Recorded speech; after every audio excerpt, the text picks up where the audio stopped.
Insolite, voici le terme qui peut décrire le mieux le lieu choisi pour ce numéro du Club de l'écho Monaco Matin. Un lieu en lien direct avec le sujet du jour, une immersion dans l'univers de l'énergie avec la SMEG.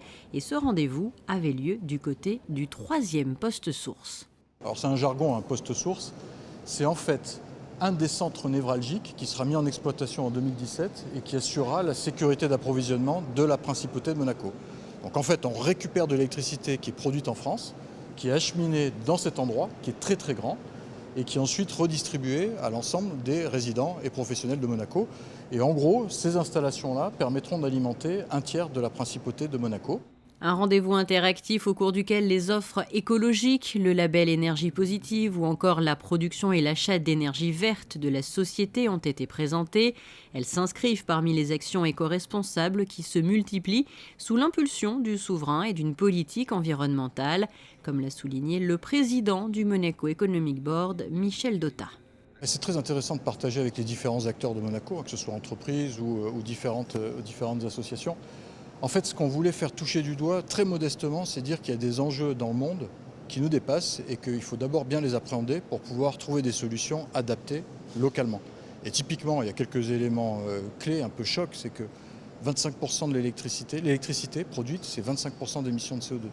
Donc il faut qu'on consomme moins ou qu'on produise de manière verte. Mais consommer moins, quand dans le même temps, il y a 2 milliards de personnes sur Terre qui n'ont pas accès à l'électricité, que dans le même temps, le développement d'Internet, c'est 10% de consommation d'électricité, qu'un avatar, quand même un truc de dingue, un avatar de jeux vidéo qu'on fait vivre pendant un an, ça consomme plus d'électricité que 40 Éthiopiens. Donc voilà, il y a des enjeux qui nous dépassent.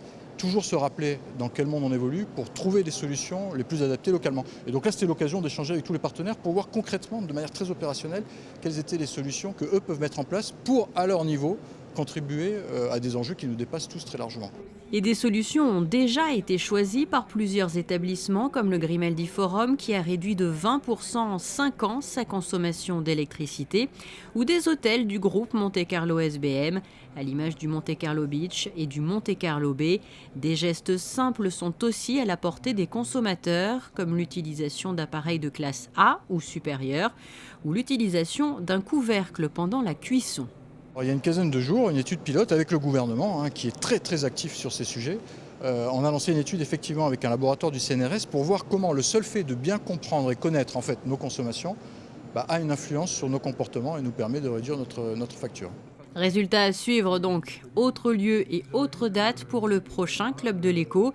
Il se déroulera sur un navire le 23 septembre prochain.